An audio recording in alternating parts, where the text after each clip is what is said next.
একটা মানুষকে উপরে তোলার জন্য এত জিকির করা, এত আলোচনা করা হয়েছে। আমার মনে হয় এত জিকির যদি আল্লাহর আমরা করতে পারতাম, আমরা আল্লাহর ওলি হয়ে যেতাম। কত ব্যথা কত ভাবে সয়েছ যে তুমি, তোমার খুনে লাল তায়েফের ভূমি। ফেরেশতা এসে চাই ধ্বংসের হুকুম, লৌহ মাখা মোহাম্মদ প্রাণেতে হাসরাত। হে আল্লাহ ক্ষমা করো এ তায়েফবাসীর,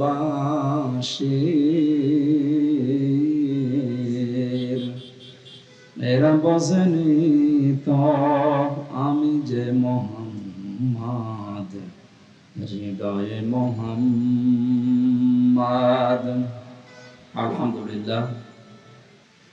চট্টগ্রাম ধনিয়ালাপাড়া মহল্লা কমিটি কর্তৃক আয়োজিত মহাবিশ্বের মহাবিশ্ব, আমাদের মালিকের মুখের পবিত্র বাণী কোরআনে কারীম, এ বিশ্বের সর্বশ্রেষ্ঠ নেতা, সর্বশ্রেষ্ঠ মানুষ মুহাম্মদুর রাসূলুল্লাহ সাল্লাল্লাহু আলাইহি ওয়াসাল্লাম, তার জীবনের উপরে আজকের এই আলোচনা অনুষ্ঠান। সিরাতুন নবী সাল্লাল্লাহু আলাইহি ওয়াসাল্লামের পবিত্র মাহফিলের স্বনামধন্য সভাপতি, বিশিষ্ট ইসলামী চিন্তাবিদ, শিক্ষাবিদ, বায়তুশ শরফ চট্টগ্রামের শ্রদ্ধাভাজন দায়িত্বশীল পরিচালক পীর সাহেব আলহাজ মাওলানা আব্দুল হাই নদভী দামাত বারকাতুহুমুল আলিয়া, মঞ্চে বসা ওলামায়ে কেরাম, সামনে বসা মুসলমান ভাইরা, পর্দার আড়ালের সম্মানিতা মা এবং বোনেরা, প্রশাসনের ভাইরা, বিশেষ করে যার মাধ্যমে সেই কুষ্টিয়া থেকে পর্যন্ত কোরআনের কথাগুলো বলার জন্য, বিশ্বনবীর জীবনী থেকে কিছু শোনার জন্য এসেছি, বড় ভাই জনাব জাহিদ হোসেন, সবাইকে নিয়ে আল্লাহর দরবারে শুকরিয়া জানাচ্ছি আল্লাহর গোলাম হিসাবে। আলহামদুলিল্লাহ। দরুদ আর সালাম পড়ছি আমাদের নবী মুহাম্মদুর রাসূলুল্লাহ সাল্লাল্লাহু আলাইহি ওয়াসাল্লামের প্রতি। রাত গভীর হয়ে গেছে, এই সময় মাহফিল শেষ হয়ে যাওয়ার দরকার ছিল। বাংলাদেশ সহ বিশ্বে কোরআনে কারিমের কথা যারা বলে, তার ভেতরে অন্যতম এ বাংলাদেশের গর্ব, বিশ্বনন্দিত মুফাসসির কোরআন শহীদ আল্লামা দেলাওয়ার হোসাইন সাইদী রহমাতুল্লাহ আলাইহি। উনি সর্বোচ্চ কথা বলতেন, আমরা দেখতাম রাত 10টা 10:30টায় মাহফিলগুলো শেষ হয়ে যেত। আমরা কি তার চাইতে বড় বক্তা হয়ে গেছি যে আমাদের রাত 11টায় আপনারা তোলেন? এই জন্য স্থান কাল পাত্র ভেদে বাস্তবতার সাথে কাজ করা লাগবে। এখন রাত 11টা বাজে, এখন যদি বলেন না এটা দিনের 11টা, হবে? হবে আগস্টের 5 তারিখের আগ পর্যন্ত হতো।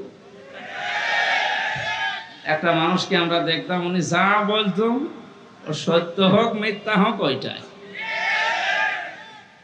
আমার মনে হয় উনি যদি এখন আসতেন আর যদি বলতেন এখন দিনের 11টা, আমরা বলতাম ঠিক আছে। এইরকম একটা অবস্থায় ছিলাম। সাদাকে সাদা বলা, কালোকে কালো বলার যোগ্যতা দেশে আমাদের ছিল না। যাদের ছিল তাদের এই মুখ বন্ধ করে রাখা হতো। সুতরাং আমরা এত রাত পর্যন্ত অনুষ্ঠানগুলো চলা ঠিক না, এইভাবেই মত দেই। আগামীতে কোনো জায়গায় অনুষ্ঠান হলে সর্বোচ্চ রাত 10টা 10:30টায় শেষ করে দেবে। সামনে মাসের অক্টোবরের 3 তারিখে বাংলাদেশ জামাতে ইসলামী চট্টগ্রাম জেলা এবং ইসলামী ছাত্র শিবির চট্টগ্রাম মহানগরী যারা দায়িত্বে আছেন, ওনারা সিরাত অনুষ্ঠান একটা নিয়েছেন আমার লালদিঘি ময়দানে। মানে রাত 9টায় চলবে, 10টা 10:30টায় শেষ হয়ে যাবে ইনশাআল্লাহ। 8:30টায়, 8:30টা থেকে 9:30 বা 10টায় আমরা শেষ করে দেব। ওই রকম অনুষ্ঠান সাজাবেন, তাহলে আমি আসবো। আর এই পর্যন্ত যদি করেন যে তোলবেনই রাত 11টায়, তাহলে আমার আগে থেকে মানা করে দেবেন। আমার তো আরো কাজ কাম আছে, শরীর টিকছে না। আপনারা জানেন আমি 3টে বছর জেলখানার ভেতরে ছিলাম বিনা কারণে, কিছু জানি না। আলহামদুলিল্লাহ কয়েকদিন আগে আমার মামলা সব খারিজ হয়ে গেছে। যিনি জজ ছিলেন মামলার কপি হাতে নিয়ে বলছে আমি কি দেখে রায় দেব, এর ভেতরে কোনো তো মাল নেই, সব বাদ দিয়ে দিলাম। উনি এতদিনও এ মামলা হাতে ছিল, কিন্তু রায় দিতে পারেনি, খারিজ করে দিলাম এ কথা বলতে পারেনি, কারণ ওনার হাত বাঁধা ছিল। বৈষম্য বিরোধী ছাত্র আন্দোলনে যে 9টা দফা আছে, তার ভেতরে অন্যতম দফা এই যে আমরা এদেশে কারো হাত বাঁধা দেখতে চাই না। আমরা চাই সবার হাত খোলা থাকবে। আপনারা জানেন এদেশে 1628টা মানুষ দায়িত্ব পালন করে মেন ভাবে। এই যে এরকম চেয়ার 1628, কত?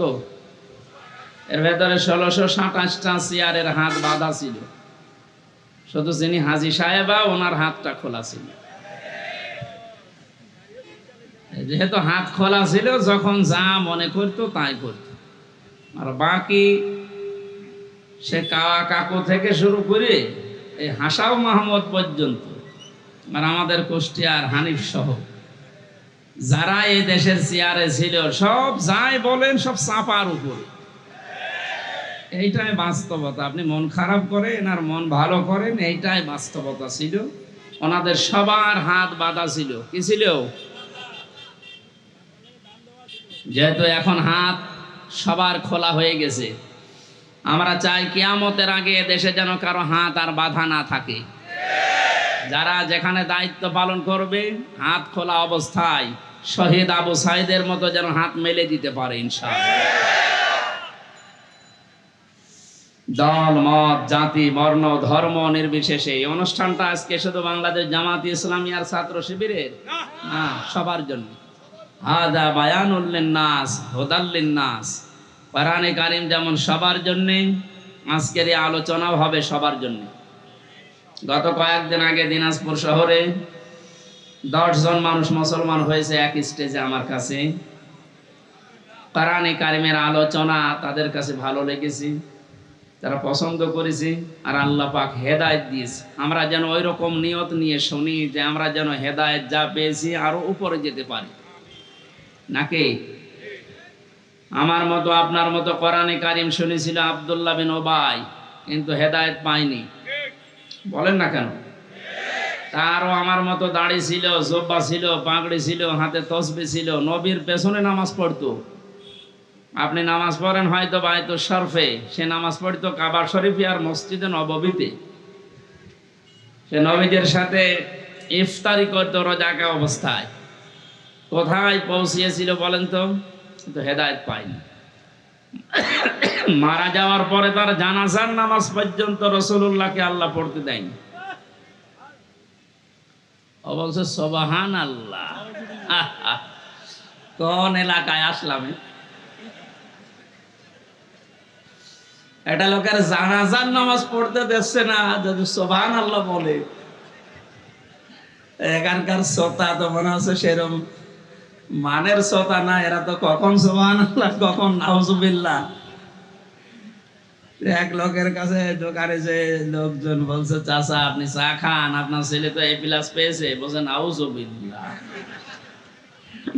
অন্তত সেরকম করছে, একটু বুঝে শুনে বলবেন। মসজিদে নববীতে নবীজি বসা 22 জন সাহাবী নিয়ে। কতজন? একটা ছোট্ট বাচ্চা আসলেন, ডাক দিয়ে বলেন হে রাসূল, আমার বাবা মারা গেছে, আপনাকে 2টা কথা জানাতে বলেছে আমার বাবা। 1 নম্বরে আপনার জুব্বা খুলে দেবেন আমার বাবার জন্য, আমি কাফনের কাপড় বানাবো। 2 নম্বরে আপনি আমার বাবার জানাজা পড়ে তাকে কবরে রাখবেন। নবীজি বললেন ঠিক আছে চলো। 21 জন দাঁড়িয়ে গেছে, 1 জন বসে আছে, হযরত ওমর রাদিয়াল্লাহু তাআলা আনহু। উনি নবীজির জামা টেনে ধরলেন। খুব খেয়াল করে শুনবেন, বাস্তবতার সাথে এই ১৫০০ বছর পরেও মিলে যাবে ইনশাআল্লাহ। নবীজি ডাক দিয়ে বলেন, ওমর জামা ছেড়ে দাও। হযরত ওমর বলেন, ইয়া রাসূলুল্লাহ, যে লোকটার জানাজার নামাজ পড়ার জন্য আপনি দাঁড়িয়ে গেলেন, জায়গায় জুব্বা খুলে দেবেন বলে আপনি ইচ্ছা করেছেন, আপনি জানেন না এই লোকটা আপনার পেছন থেকে ৩০০ মানুষ নিয়ে উহুদের ময়দান থেকে ভেগে গিয়েছিল। আপনি শিশুর মতো ক্রন্দন করেছিলেন ওই দিন, আপনি দয়া করে জামা দেবেন না? নবীজি বললেন, ওমর জামা ছেড়ে দাও, আল্লাহ আমাকে এখনো নিষেধ করে নাই তার জানাজা পড়তে। বদরের ময়দানে যে ১৪ জন মানুষকে আটক করা অবস্থায় বন্দিশালায় বন্দি করে রাখা হয়েছিল, তাদের ভেতরে আমার চাচা হযরত আব্বাস ছিল। তাকে এত টাইট করে বেঁধে রাখা হয়েছিল। রাতের বেলা বন্দীদেরকে আমি দেখতে গেলাম, যে দেখি আমার চাচা কাতরাচ্ছে। তুমি আমার ডান দিকে ছিলে, আব্দুল্লাহ বিন উবাই যে মারা গেছে ও আমার পেছনে ছিল বাম দিকে। আমার চাচা আর এই অবস্থা দেখে নিজের জামা ওই দিন খুলে আমার হাতে দিয়েছিল, হে রাসূল, এটা আপনার চাচাকে দেন। যেহেতু দুনিয়াতে আমার চাচার একটা উপকার করেছে লোকটা, কিয়ামতের ময়দানে হয়তো এ দাবি তুলতে পারে, এই জন্য আমার জামা দিয়ে ওরে আমি শোধ করে দিলাম। ওর কাছে আমি কোনো ঋণ থাকলাম না, দেন, জামা দিয়ে দেন। ২২ জনের ২১ জন সহ তার সন্তান ওই যে আব্দুল্লাহ, তাকে সহ যাচ্ছেন। বিশ্বনবী জানাজার নামাজ পড়ানোর জন্য কাতার সোজা করে দাঁড়িয়েও গেছেন। শুরু করবেন জানাজা, হঠাৎ জিবরাইল এসে বলেন, হে নবী দাঁড়ান।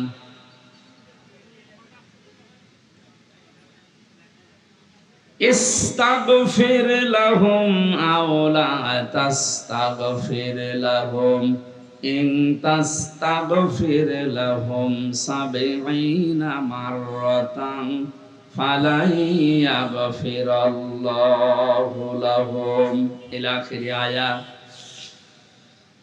সূরা তাওবা ১০ নম্বর পারা ১৯ নম্বর পৃষ্ঠার প্রথম নাম্বার লাইনের ৮৪ নম্বর আয়াত।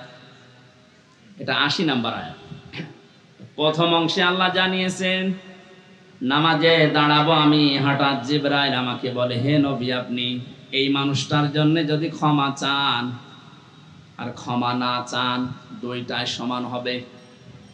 এমনকি এর জন্য যদি ৭০ বারও ক্ষমা চান, আল্লাহ মাফ করবে না। তাফসীরে হাক্কানী মুফাসসির লিখেছেন, আল্লাহ পাক বলেন ৭০ মাররাতান পর্যন্ত বলার পরে জিবরাইল থেমে গেছে, কথা বলে না। নবীজি বলেন, আমি মনে মনে ভাবছিলাম ৭০ বার ক্ষমা চাইলে যদি আল্লাহ ক্ষমা না করে, এই লোকটার জন্য আমি ৭১ বার ক্ষমা চাবো। কতবার? আল্লাহ তো ৭১ বারের কথা এখানে দেয়নি, ৭০ বারের কথা দিয়েছেন। চট্টগ্রামবাসী, মাথায় যদি মগজ থাকে, বুদ্ধি যদি থাকে, একটু বুদ্ধি খাটান, মেধা খাটান। ৭০ বার নবীজি মাফ চাবে তার জন্য নিয়ত করছে। হঠাৎ জিবরাইল পরের শব্দগুলো নাযিল করলেন, হে নবী, এর জন্য ৭০ বার না, ফালাই ইয়াগফিরাল্লাহু লাহুম। ইয়াগফির এটা মজারে, বর্তমান, ভবিষ্যৎ, প্রেজেন্ট, ফিউচার। মজারের আগে লান আসলে অর্থ হয় কখনোই হবে না। হে নবী, আপনি এর জন্য শুধু না, এই যে মাঝখানে ফা আছে আর শেষে আছে হুম, আজকের এই দিন থেকে কিয়ামত পর্যন্ত এই লোকটার মতো চরিত্র যারা এই দুনিয়াতে বানাবে, তাদের জন্য ৭০ বার ৭১ বার না, কিয়ামত পর্যন্ত যদি আপনি নবী হয়েও মাফ চান, আল্লাহ মাফ করছে না, করবে না। আল্লাহ এখানে সরাসরি যদি আব্দুল্লাহ বিন উবাই এই শব্দটা দিয়ে দিত, তাহলে আয়াতটা আমি পড়তাম না। যেহেতু হোম দিয়েছেন, এটা জমির বহুবচন, এই হোমের ভেতরে উবাই যেমন আছে, কিয়ামত পর্যন্ত ওর চরিত্র দুনিয়ায় যারা ধারণ করবে তারাও আছে। তাহলে সে নামাজ পড়েছিল, রোজা রেখেছিল, রাসূলের পেছনে নামাজ পড়তো, রোজা রাখতো, ইফতারি করতো, তার দাড়ি, জুব্বা, পাগড়ি, তসবিহ, দস্তরখানা বিছিয়ে খাবার খাওয়া, খাবারের পরে মিষ্টি খাওয়া, মেসাক করা, ওর পুরা জীবন আমি পড়ে দেখেছি একটা চুল কিচ্ছু কম পাইনি। খালি একটা বিষয় ওর বিরোধিতা ছিল, দিন এই জমিনে কায়েম হোক, ও এটা চাইতো না।